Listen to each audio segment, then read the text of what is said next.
आज 1 जून 2021 बाप दादा के महावाक्य। बाबा ने कहा, मीठे बच्चे, ये सारी विश्व ईश्वरीय फैमिली है। पूरी दुनिया क्या है? ईश्वरीय फैमिली। इसीलिए गाते हैं, तुम मात पिता हम बालक तेरे, तुम्हारी कृपा से सुख गनेरे। ये तो हमने भक्ति मार्ग में सिर्फ गाया, मंदिरों में जाकर कीर्तन किया, और अभी तुम प्रैक्टिकल में गॉडली फैमिली के बने हो। कितनी बड़ी बात है ना। अभी हम प्रैक्टिकल में भगवान की फैमिली के बने हैं, क्योंकि भगवान एक निराकार, वो ब्रह्मा के तन में आए, तो ब्रह्मा के तन से उन्होंने सारा ज्ञान दिया। इसलिए हम कहलाते हैं ब्रह्मा कुमार, ब्रह्मा कुमारियाँ। तो हम रियलिटी में फैमिली के हो गए। तो इस नशे में रहना आज कि हम भगवान की फैमिली के बने हैं। है सभी उसके बच्चे, पर हम अभी बने हैं। प्रश्न है, बाप से 21 जन्मों का पूरा वर्षा लेने की सहज विधि कौन सी है? 21 जन्म, ये जन्म भी, अगले 20 जन्म भी, सारा वसीयत लेनी बाबा से। उसका आसान सा तरीका क्या है? उत्तर है, संगम पर शिव बाबा को अपना वारिस बनाओ। संगम युग पर इस समय शिव बाबा को अपना वारिस बनाओ। वैसे तो हम शिव बाबा के वारिस हैं, उससे वर्षा लेते हैं। कमाल क्या करने हमने, हम ही बाबा को अपना वारिस बना लेंगे। बाबा तुम मेरे वारिस हो। क्या करना वारिस बना के बाबा को? जैसे बाबा हम पर जान देता है, हमने बाबा पे जान देनी है। कैसे? तन मन धन से बलिहार जाओ, तो 21 जन्मों के लिए पूरा वर्षा प्राप्त होगा। क्या करना है? क्या करना है? बाबा कहे, जो बच्चे संगम पर इस समय अपना पुराना सब कुछ इंश्योर करते हैं, उन्हें मैं रिटर्न में, बदले में 21 जन्मों तक देता हूँ।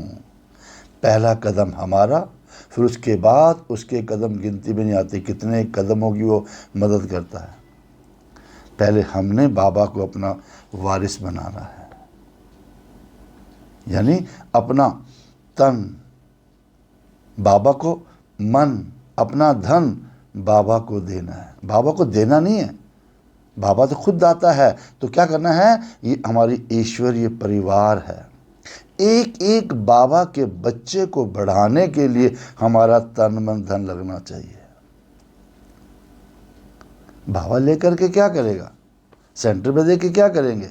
जहाँ जहाँ सेवाएं हैं, जहाँ जहाँ सेवाएं हैं, वहाँ वहाँ लगाते रहो। ठीक है? मतलब कि इस भाव से नहीं देना, अगर सेंटर पे देना, इस भाव से नहीं देना कि मैं सेंटर पे देता हूँ, इतना पैसा मैंने दिया। नहीं, जब भी देना है, कहीं लगाना है, तो ये सोचना है कि मैंने इतना तन मन धन सफल किया, इन्वेस्टमेंट किया, इस हिसाब से लगाओ। तो बाबा कहते हैं, मैं उसके बदले में 21 जन्मों तक देता हूँ। गीत है, नयनहीन को राह दिखाओ, पग पग ठोकर खाऊं मैं। गीत है। बाबा ने कहा, 2 आंखें हैं, फिर भी कौन से आंखों की बात कर रहे हैं? वो तीसरे नेत्र की बात कर रहे हैं। ओम शांति। बच्चों ने गीत की लाइन सुनी? गीत सुना? ये भगत भगवान को पुकारते हैं। भगवान को पूरा न जानने के कारण मनुष्य कितने दुखी हैं। जो अपने बाप को ही नहीं पहचानता जानता वो तो दुखी रहेगा ही रहेगा। भक्ति मार्ग में कितना माथा मारते रहते हैं।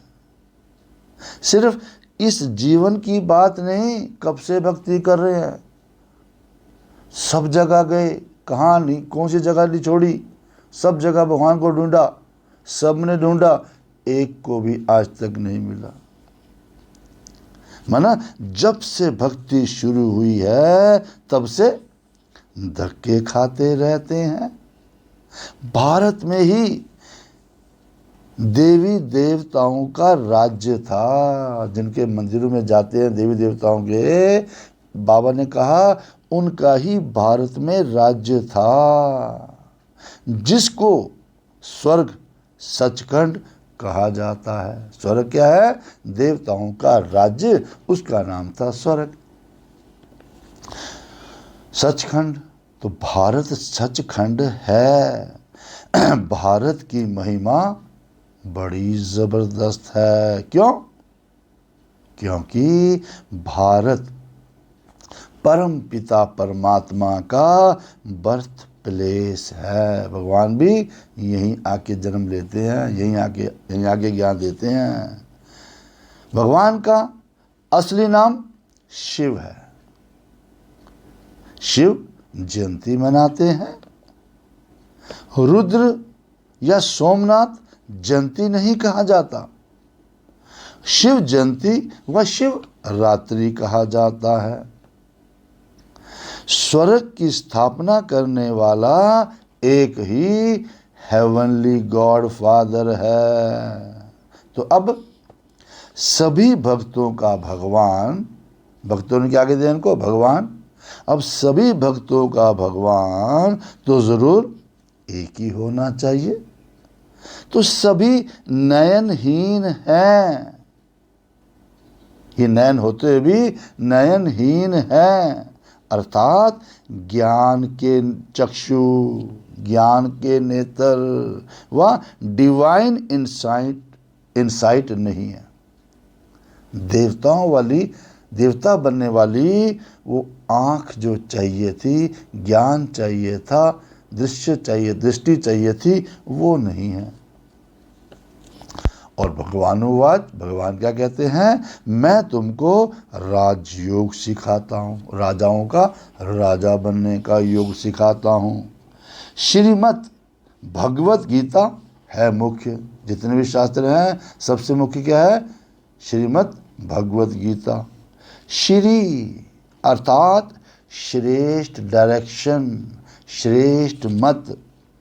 तो अब तुमको बुद्धिवान बनाया जाता है। भक्ति मार्ग में सब बुद्धिहीन थे, बुद्धि काम ही नहीं करती थी, क्योंकि तीसरा नेत्र था ही नहीं, ज्ञान का तीसरा नेत्र था ही नहीं। क्योंकि इस नेत्र से ये 5 तत्वों की दुनिया दिखेगी, शरीर दिखेंगे, ये तो विनाशी है। तीसरे नेत्र से आत्मा का ज्ञान मिला, आत्मा अविनाशी है ना। अब तुमको बुद्धिवान बनाया जाता है, माना दिव्य चक्षु अर्थात ज्ञान का तीसरा नेत्र दिखाते हैं। तो वास्तव में ज्ञान का तीसरा नेत्र तुम ब्राह्मणों को मिलता है। जितने भी बाबा के ब्रह्मा कुमार कुमारियाँ हैं उन्हीं को मिलता है। क्या होता है तीसरी आंख से? जिससे तुम बाप को और बाप की रचना के आदि मध्य अंत को जान जाते हो। इस समय सभी में देह अहंकार के साथ साथ 5 विकार हैं, इसीलिए घोर अंधियारे में है। अब तुम बच्चों के पास रोशनी है। तुम्हारी आत्मा सारे वर्ल्ड की, सारी दुनिया की हिस्ट्री ज्योग्राफी को जान गई है कि सतयुग से लेकर अब तक का सब कुछ पता है हमें। पहले तुम सब अज्ञान में थे, भक्ति मार्ग में सभी अज्ञानी थे, तो क्या तभी तो कहते हैं ज्ञान अंजन सतगुरु दिया। किसी गुरु ने नहीं दिया ज्ञान का अंजन, ज्ञान अंजन सतगुरु दिया। क्या हुआ उसे? अज्ञान अंधेर विनाश। आज तक जो भक्ति मार्ग का अज्ञानता थी सारी खत्म हो गई। क्या खत्म हुई? जो पूज्य थे वही फिर पुजारी बन पड़े हैं। पूज्य है रोशनी में, पुजारी है अंधियारे में। परमात्मा को आप ही पूज्य, आप ही पुजारी नहीं कह सकते, वो तो है ही परम पूज्य। परमात्मा कौन है? परम पूज्य, सबको पूज्य बनाने वाला। परम क्यों बोला उसको? क्योंकि वो सबको पूज्य बनाता है। उनको कहा ही जाता है परम पूज्य, सुप्रीम। परम मैंने सुप्रीम है वो। परम पिता, परम आत्मा, परम आत्मा माना परमात्मा। अब कृष्ण को थोड़ा ही ऐसे कहेंगे, श्री कृष्ण को सब गॉड फादर नहीं कहेंगे। छोटे बच्चे को दृश्य सामने लाओ, उसको गॉड फादर कैसे कहेंगे? तो निराकार गॉड को ही सब गॉड फादर कहते हैं। है वो भी आत्मा परंतु परम है, इसलिए उनको कहा जाता है परमात्मा। वो परम आत्मा, वो परम आत्मा सदैव परम धाम में रहने वाले हैं।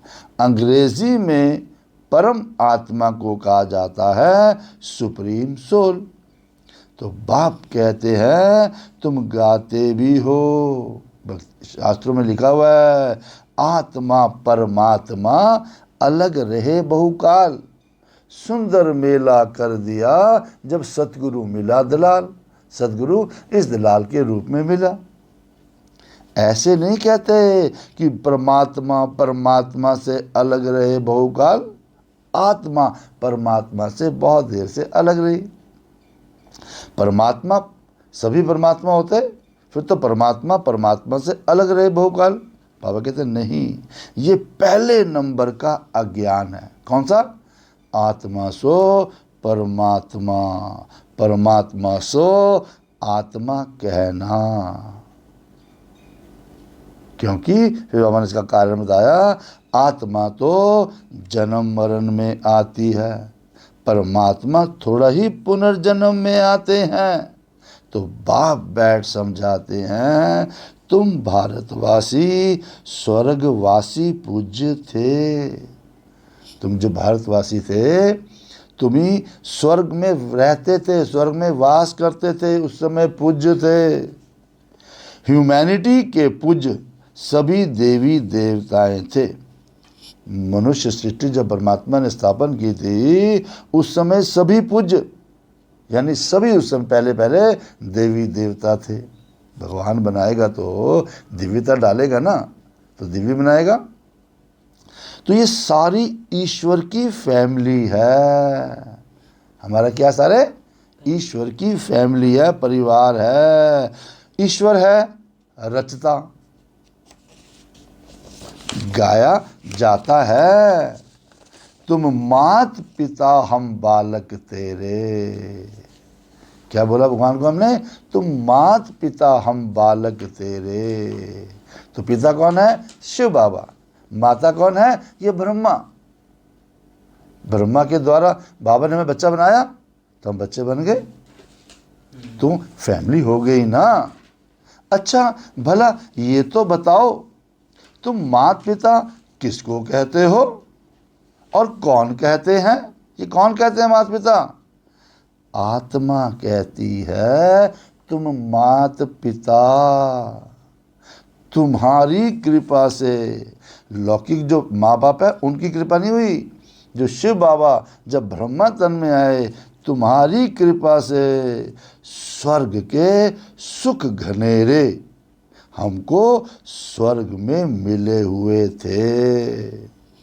तुम मात पिता आकर स्वर्ग की स्थापना करते हो। लोग समझते हैं स्वर्ग कहीं ऊपर है, कोई मरता है तो कहते हैं स्वर्ग में गया। अरे स्वर्ग तो इस धरती पर जब दुनिया बिल्कुल नहीं थी उसको कहते हैं स्वर्ग। अब दुनिया धीरे धीरे पुरानी होगी, बिल्कुल पुरानी होगी, इसको कहते हैं नरक यानी कलयुग। सतयुग माना स्वर्ग, कलयुग माना नरक। तो हम आपके बच्चे बनते हैं। क्या आपने बोला? तुम मात पिता आकर स्वर्ग की स्थापना करते हो। इस समय बाबा स्थापना करे ना, तो हम आपके बच्चे बनते हैं। इस समय स्वर्ग की स्थापना हो रही है, नई दुनिया की स्थापना हो रही है, इस समय हम बाबा के बच्चे बनते हैं। तो बाप कहते हैं मैं संगम युग पर ही आकर राजयोग सिखाता हूँ नई दुनिया के लिए। मनुष्यों की बुद्धि बिल्कुल ही भ्रष्ट बन गई है, आचरण सबका भ्रष्ट हो गया, बुद्धि भी भ्रष्ट हो गई है। स्वर्ग को नरक समझ लेते हैं। पहले कहते हैं हमारा स्वर्ग यहीं पर ही है, फिर जो सच्ची मुच्ची स्वर्ग है उसको ही नरक समझ लेते हैं। कैसे? कहते हैं वहाँ भी कंस, जरासंधी, हिरण्यकश्यप आदि थे। तो बाप आकर समझाते हैं क्या तुम भूल गए हो? मेरी तो शिव जयंती भी तुम भारत में ही मनाते हो, शिव का जन्म भी भारत में ही मनाते हो। गाया भी जाता है शिवरात्रि। शिवरात्रि कौन सी रात्रि? ये ब्रह्मा की बेहद की रात्रि, कहते हैं ना ब्रह्मा का दिन, ब्रह्मा की रात। ब्रह्मा का दिन क्या है? सत्युग त्रेता। ब्रह्मा की रात क्या है? द्वापर कलयुग, जो कलयुगी रात को बाबा ने बोला। बाप संगम पर आकर रात्रि से दिन अर्थात नरक से स्वर्ग मनाते हैं। संगम पर आए, रात्रि क्या कलयुगी, दिन क्या है सतयुग, कलयुग से सतयुग बनाते हैं, नरक से स्वर्ग बनाते हैं। अब शिवरात्रि के अर्थ का भी कोई को पता नहीं है, क्योंकि भगवान है निराकार। मनुष्यों के तो जन्म बाई जन्म शरीर के नाम बदलते हैं। नहीं, हर जन्म लेंगे शरीर का नाम बदल जाएगा। परमात्मा कहते हैं मेरा कोई शरीर का नाम नहीं, मेरा नाम शिव ही है। भगवान का कोई शरीर के बेस पर नाम नहीं है। ब्रह्मा के तन में आए तब भी उनका नाम शिव ही था। तो शिव नाम क्यों है? वो कर्तव्यवाचक है। परमात्मा ने सबका कल्याण किया, शिव माना कल्याणकारी, इसलिए उनका नाम कर्तव्यवाचक है। तो मैं सिर्फ बूढ़े वानप्रस्थ तन का आधार लेता हूँ। ये पूज्य था, इनकी बारे में बता रहे ब्रह्मा बाबर में, ये पूज्य था, अभी पुजारी बना है। तो शिव बाबा ही आकर स्वर्ग रचते हैं और हम उनके बच्चे हैं, तो जरूर हम स्वर्ग के मालिक होने चाहिए ना। अब शिव बाबा है ऊंचे ते ऊंच, ब्रह्मा विष्णु शंकर का अपना अपना पाठ है। हर एक आत्मा में अपना सुख और दुख का पाठ नूंदा हुआ है। तुम जानते हो हम शिव बाबा के वारिस बने थे, है ना। इस समय हम शिव बाबा के वारिस बने। शिव बाबा ने स्वर्ग वासी बनाया था, तभी तो उनको सभी याद करते हैं। कैसे याद करते हैं? ओह गॉड रहम करो, साधु भी साधना करते हैं। क्यों? क्योंकि यहाँ दुख है, तभी तो निर्वाण धाम जाना चाहते हैं।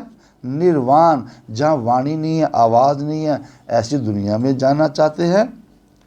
आत्मा परमात्मा में लीन हो जाती है। कहते हैं ना, आत्मा परमात्मा में लीन हो जाती है। आत्मा परमात्मा में लीन हो जाती है, वह हम आत्मा सो परमात्मा, ये समझना ही गलत है। क्या कैसे समझना गलत है?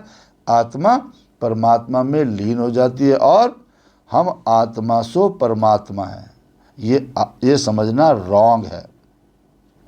अब तुम कहते हो हम आत्मा परम धाम में रहने वाली हैं, फिर देवता कुल पे आएंगे, देवताओं का परिवार होगा, वहाँ आएंगे, फिर 84 जन्म लेंगे। यानी हम आत्मा वर्णों में आती है। शिव बाबा जन्म मरण में नहीं आते। सिर्फ नारायण की डायनेस्टी थी, सिर्फ नारायण की डायनेस्टी थी। जैसे क्रिश्चियन घराने में Edward the first, second, third चलता था, है ना, वैसे वहाँ भी लक्ष्मी नारायण एक नहीं थे। Lakshmi Narayan the first, Lakshmi Narayan the second, ऐसे थर्ड, ऐसे 8 डायनेस्टियाँ चलती, 8 पीढ़ियाँ चलती है सत्युग में। अभी तुम ब्राह्मणों का तीसरा नेत्र खुला है, खुल गया तीसरा नेत्र, ये ज्ञान मिल गया। और बाप बैठ आत्माओं से बात करते हैं कि तुम ऐसे 84 का चक्कर लगाए इतने इतने जन्म लेते आए हो। बाबा ने बताया कि तुम 84 जन्म लेते हो, सत्युग में इतने जन्म, त्रेता में इतने जन्म, द्वापर में इतने जन्म, कलयुग में इतने जन्म, इस संगम पर तुम्हारा ये लास्ट जन्म है। वर्णों का भी एक चित्र बनाते हैं, भक्ति मार्ग में बनाया है, उसमें दिखाया है देवता, क्षत्रिय, वैश्य, शूद्र। ब्राह्मण बनाते हैं, वो हमने बनाया ब्राह्मणों का भी भार है, देवता, क्षत्रिय, वैश्य, शूद्र। ब्राह्मण कहाँ गए? ब्राह्मणों को बनाने वाला शिव का बाबा कहाँ गया? तो यहाँ बनाया। तो अब तुम जानते हो हम सो ब्राह्मण चोटी है, इस समय हम हैं। आज नशा रखना किस बात का? इस समय हम हैं ईश्वरीय औलाद, वो भी प्रैक्टिकल में। इस सहज राजयोग और ज्ञान से हमको सुख घनेरे मिलते हैं। जो ज्ञान योग हम करते हैं, डेली ज्ञान सुनते हैं और योग करते हैं, इसी से हमारे को सुख घनेरे मिलते हैं। क्या सुख घनेरे मिले? कोई तो सूर्यवंशी राजधानी का वर्षा लेते, कोई चंद्रवंशी का, कोई सत्युग में आ जाता है, कोई त्रेता में आ जाते हैं। सारी किंगडम स्थापन हो रही है, बाबा की सारी राजधानी स्थापन हो रही है। हर एक भगवान देता कुछ नहीं है, वो तो ज्ञान का सागर है, तो कैसे मिलेगा? हर एक अपने पुरुषार्थ से, अपनी मेहनत से वो पद पाएंगे।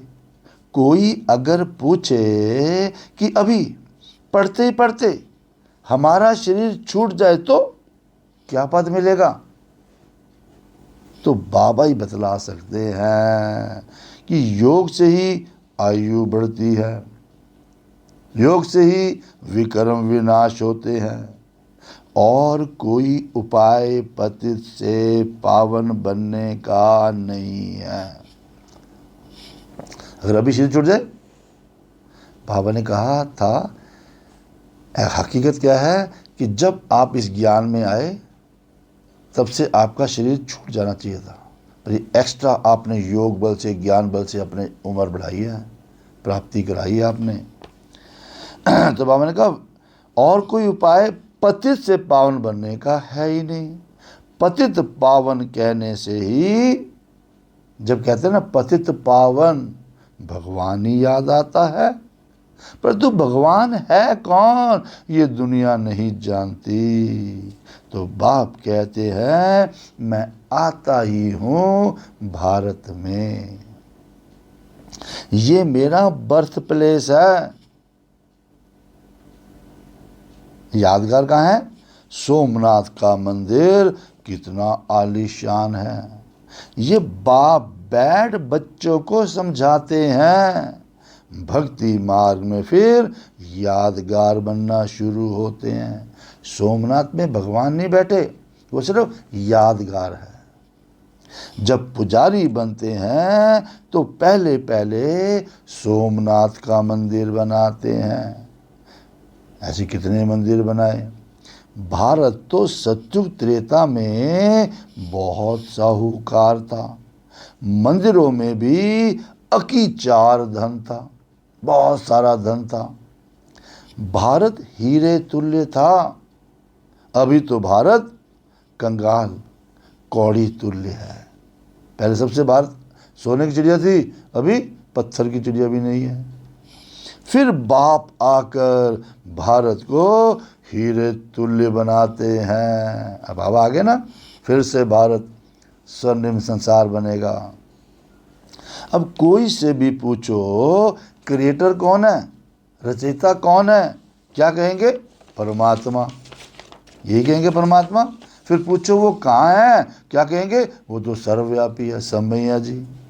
अरे बाप कहते हैं ये सारा झाड़ जर्जड़ी भूत अवस्था को पाया हुआ है। जब ये कहते हैं कि परमात्मा समय हमें समय है, तो बाबा ने कहा अब तो तुम्हारा अंत आ गया, तुम खोखले हो गए सारे अंदर से। फिर बाबा ने कहा अपने को देखा जाता है कि हम लायक बने हैं। दुनिया क्या कहते छोड़ दो, अपने को देखा जाता है कि हम लायक बने हैं जो बाबा मम्मा की गद्दी नशीन बन सके, यानी कि उनके बाद उनकी गद्दी संभाले। ये है ही पतित दुनिया। तो इस दुनिया में पवित्रता है मुख्य। अभी तो ना हेल्थ है, ना वेल्थ है, नो हैप्पीनेस, नहीं ना है। अभी वो हेल्थ भी अच्छी नहीं है, कोई भरोसा नहीं क्या प्रॉब्लम आ जाए, वेल्थ भी कोई पता नहीं कब हो जाए, कुछ हो जाए, है ना। और हैप्पीनेस, खुशहाली है ही नहीं। क्यों? क्योंकि आधार क्या है? पवित्रता नहीं है।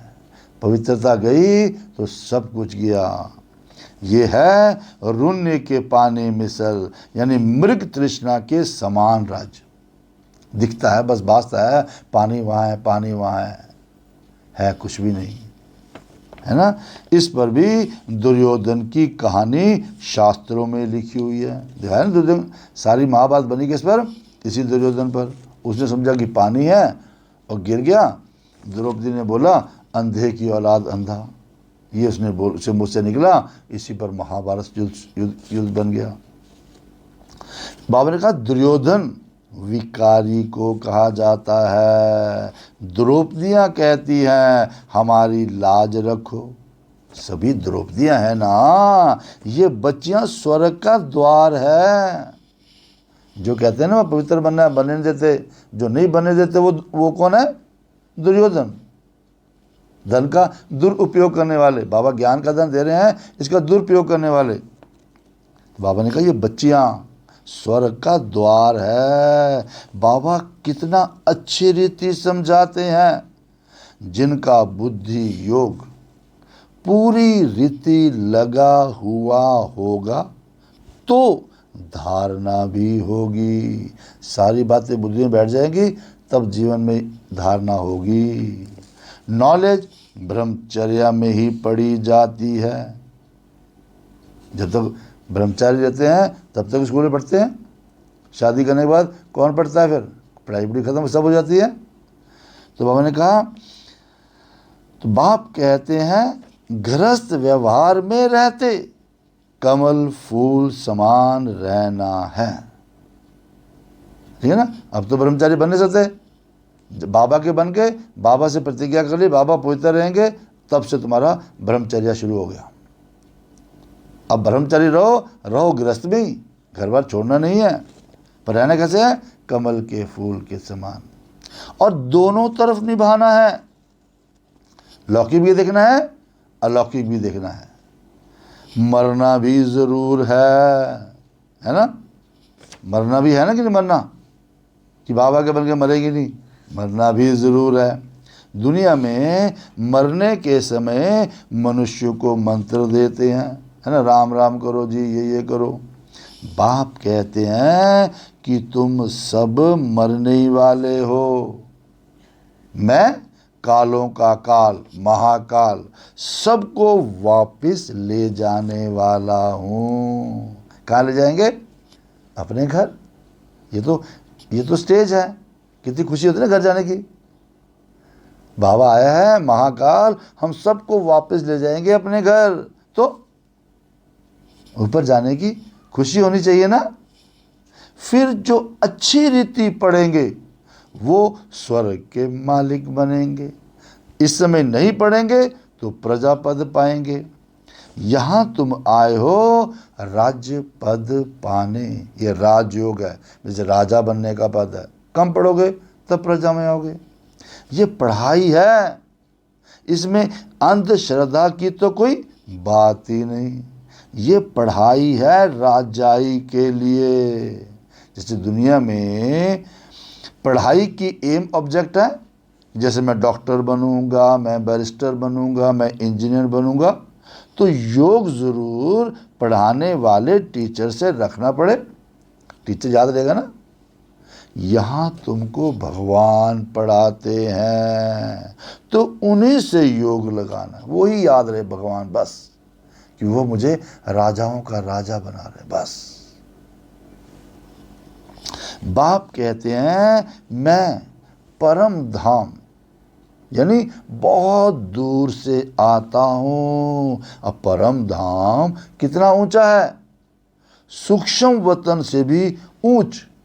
वहाँ से आने में मुझे कितने लगती होगी? वो परम धाम से आने में कितने लगती होगी?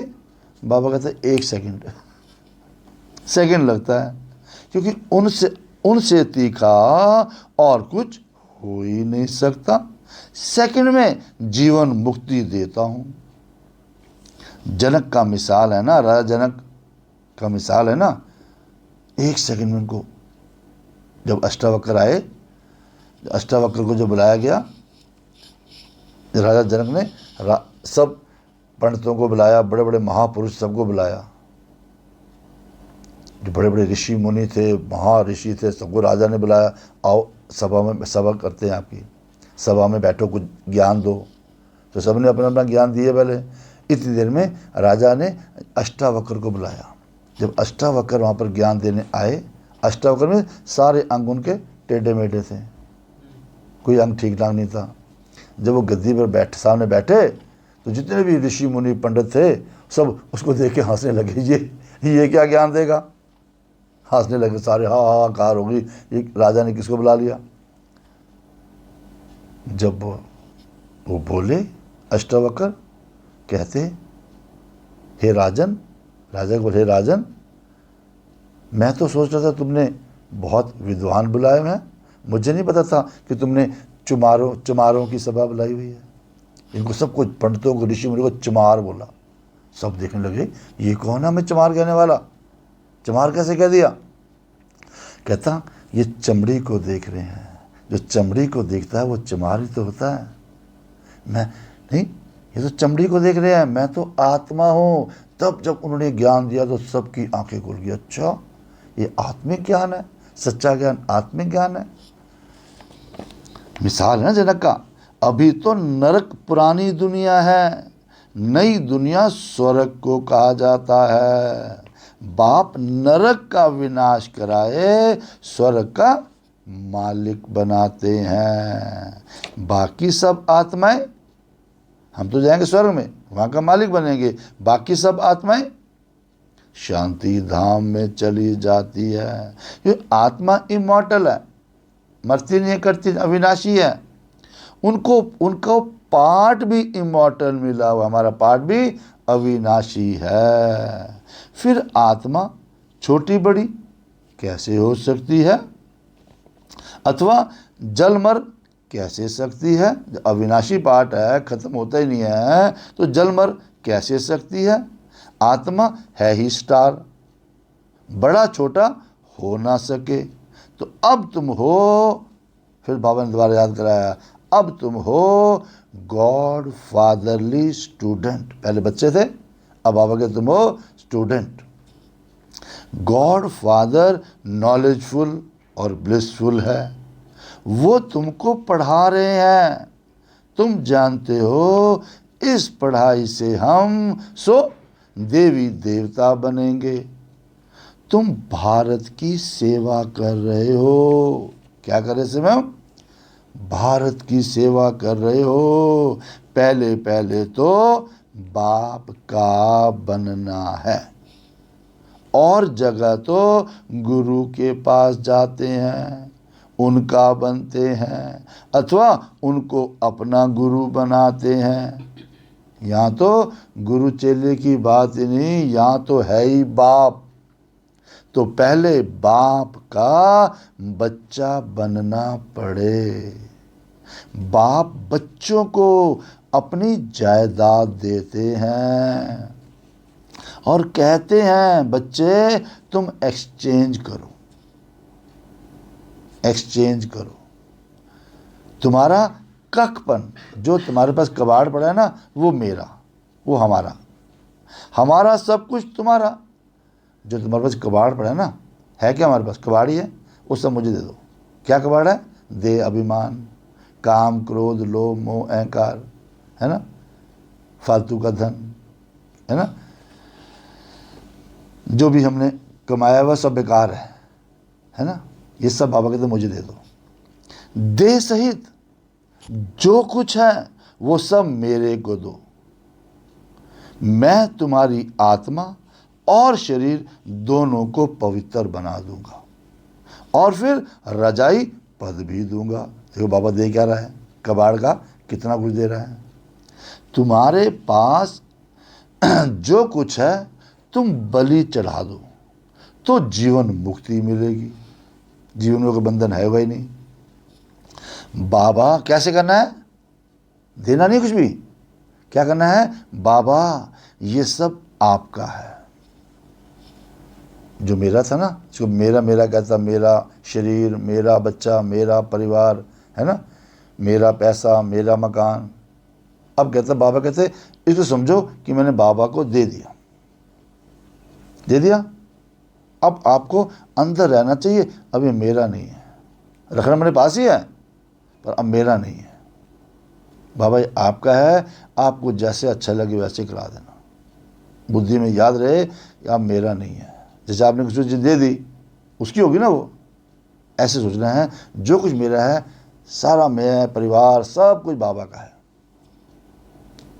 कि बाबा ये सब दिल से आपका है। बाप कहते हैं तुम मुझे वारिस बनो, और मैं 21 जन्म तुम्हें वारिस बनाता हूं। यहां दिल चाहिए आपका, कि बाबा दिल से कहते हैं सब आपका है। जब कोई बाबा को जरूरत पड़े ले लो। दिया किसने? देता कौन है? वही दे रहे ना। तेरा तुझको अर्पण, क्या लागे मेरा, है ना।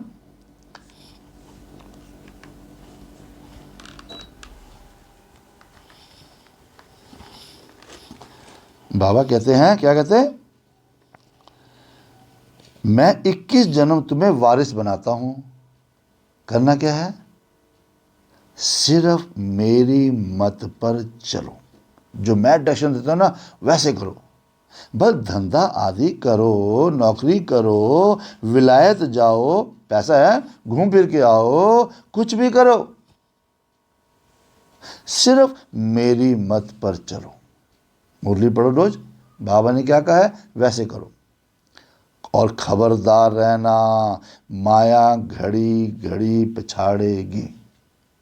माया मीन्स 5 विकार। दुनिया में जहाँ भी जाओगे ना, वो आपको सताएंगे, प्रलोभन देंगे, लालच देंगे सारे। तो कोई भी विकर्म नहीं करना। श्रीमत पर चलेंगे तो श्रेष्ठ बनेंगे।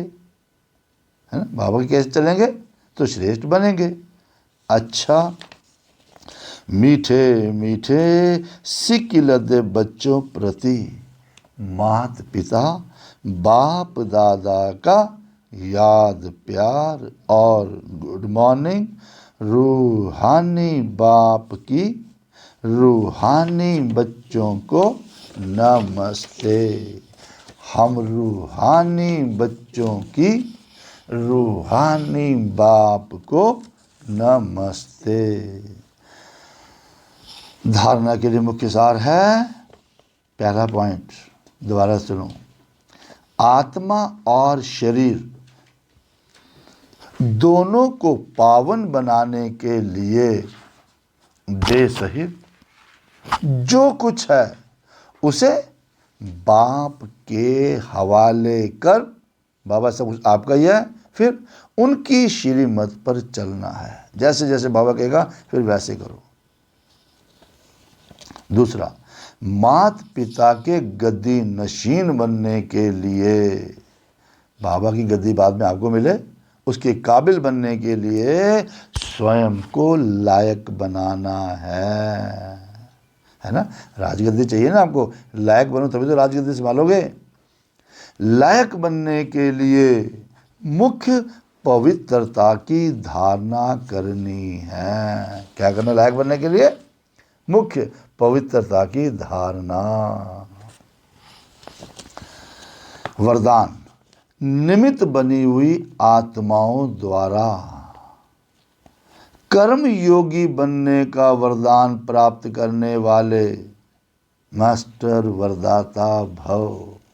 कौन है आज हम? मास्टर वरदाता। हर जो भी होगा, जो भी हम बोलेंगे वरदान बन जाएगा। बाबा वरदान देते हैं, हमारे को ब्लेसिंग देते हैं, हमारा हर बोल वरदान बन जाएगा। कैसे? जब हम कर्म योगी बनने का वरदान प्राप्त करेंगे। हर कर्म में बाबा की याद होगी तो वो वरदान बन जाएगा हमारे को। बाबा की याद से वरदान बन जाएगा। वो कहाँ से लेंगे? निमित्त बनी हुई आत्माओं द्वारा। जो भी निमित्त है, जो आपको आपके टीचर हैं, जो आपको पढ़ा रहे हैं, जो आपकी निमित्त बनी हुई आत्माएं हैं, जिन्होंने आपको ज्ञान मिलाया, उनको देखो वो क्या करते हैं। ठीक है ना। उनसे श्रेष्ठ बातें सीखो। कैसे ज्ञान में चलते हैं, कैसे योग में बैठते हैं, कैसे पवित्र रहते हैं, कैसे प्यार से रहते हैं, कैसे शांति से रहते हैं, कैसे त्याग किया, कैसे सेवा की, है ना, कैसे सबके सहयोगी बनते हैं। ये उनसे सीखो। ठीक है। फिर अपना जीवन वैसा बनाओ तो आप क्या कहलाओगे? मास्टर वरदाता, बाप समान वरदाता।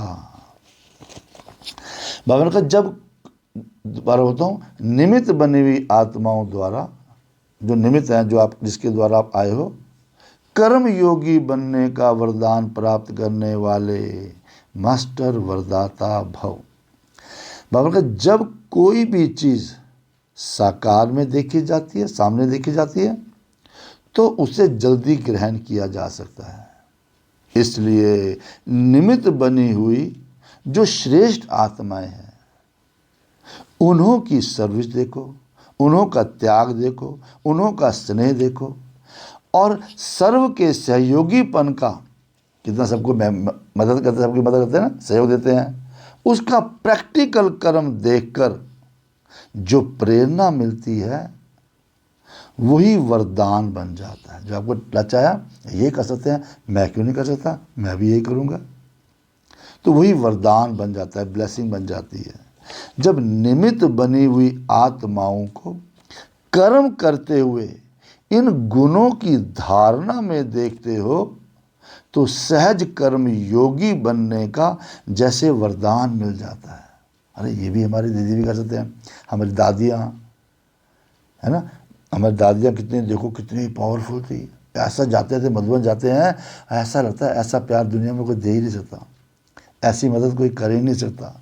इतना त्याग किया, तपस्या की इन्होंने, है ना। तो उनको देख के हम भी जब गए, उनको देख के हम प्रभावित हुए। जब निमित्त बनी हुई आत्माओं को कर्म करते हुए इन गुणों की धारणा में देखते हो तो सहज कर्म योगी बनने का जैसे वरदान मिल जाता है।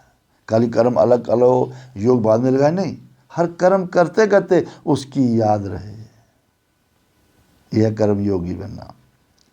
जो ऐसे वरदान प्राप्त करते रहते वो स्वयं भी मास्टर वरदाता बन जाते हैं, भगवान की तरह बच्चे बन जाते हैं।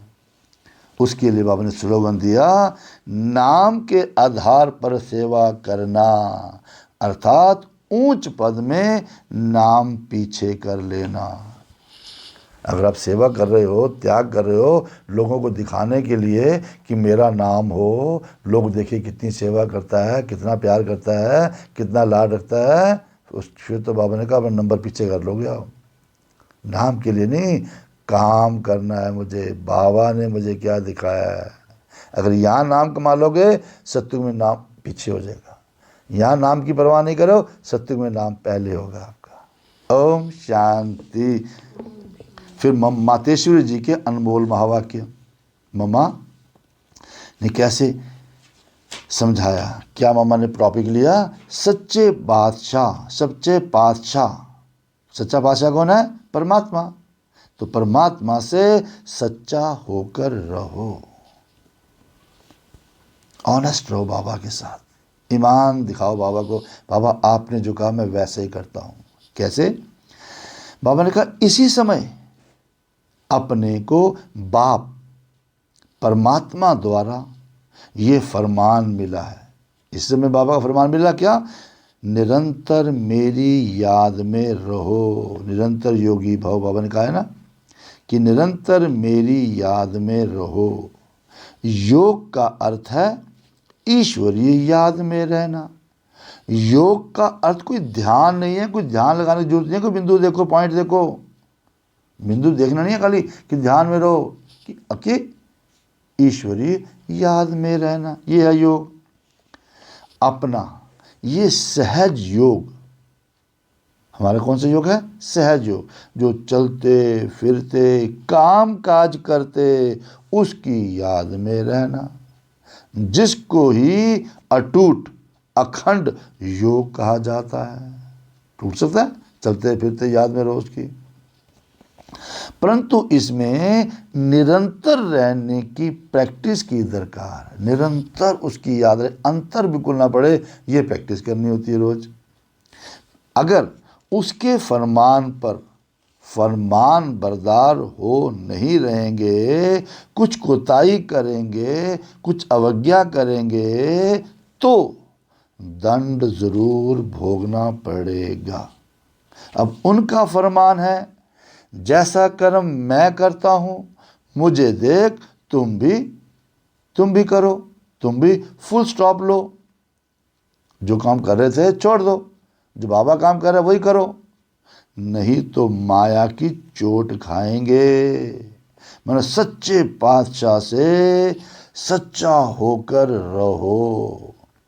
जो भी कुछ माया का विघ्न सतावे, कोई विकारी विचार है, गुस्सा आ रहा है, कुछ आ रहा है, ये सब माया है ना। जो भी कुछ माया का विघ्न सतावे वो भी इनके आगे रखना चाहिए। बाबा ऐसे ऐसे विचार चल रहे थे, ऐसे ऐसे गुस्सा आ रहा था, बता दो बाबा को, बाबा ऐसे लालच आ रहा था मुझे, है ना, कुछ भी बाबा को बता दो।